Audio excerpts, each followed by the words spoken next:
araw sa inyong lahat. Ako po si John Paul Tangob. At sa araw na ito ay magsisimula ng isang makabuluhang pag-uusapan tungkol sa karapatan ng tao. Ang mga karapatan ng tao ay ang mga batayang pribilehiyo, kalayaan at proteksyon na dapat ibinibigay at iniingatan para sa lahat ng individual na walang pagbibigay pansin sa kanilang kasarian, edad, lahi, reliyon o anuman iba pang mga katangian.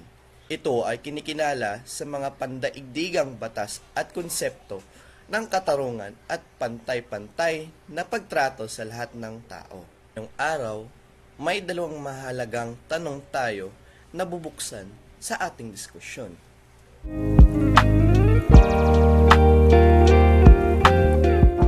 Bilang isang mamamayang Pilipino, mahalagang lubos nating maunawaan at kilalanin ang ating mga karapatan bilang mga individual sa lipunan. Ang ating mga karapatan ay nakasaad sa Saligang Batas ng Pilipinas na nagbibigay ng proteksyon at kalayaan sa iba't ibang aspeto ng ating buhay. Kasama dito ang ating karapatan sa malayang pagpapahayag, relihiyon, edukasyon at marami pang iba. Ang pagkakaroon ng sapat na kaalaman sa ating mga karapatan ay mahalagang hakbang sa pagprotekta sa ating sarili at sa ating komunidad laban sa anumang anyo ng pag-aabuso o diskriminasyon.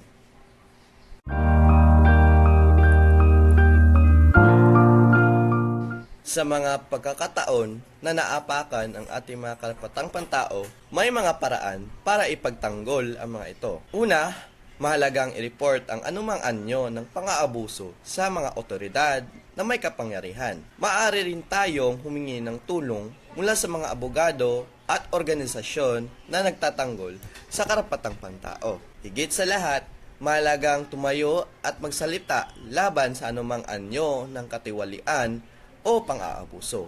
Ang ating mga tinig at mga aksyon ay maaaring magdulot ng malaking pagbabago sa ating lipunan.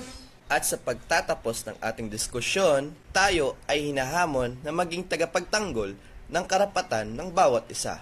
Ang bawat hakbang, anuman ang laki o maliit, ay may bisa at bisa sa pagbabago. Patuloy tayo magsama-sama sa pagtahak ng landas ng paggalang, katarungan at pagmamahal sa kapwa. Maraming salamat sa pag-ambag ng inyong panahon at pagmamalasakit. Hanggang sa muli, ako si John Paul Tangob, nag-aanyaya na magtulungan para sa isang mas makatarungan at malaya na lipunan.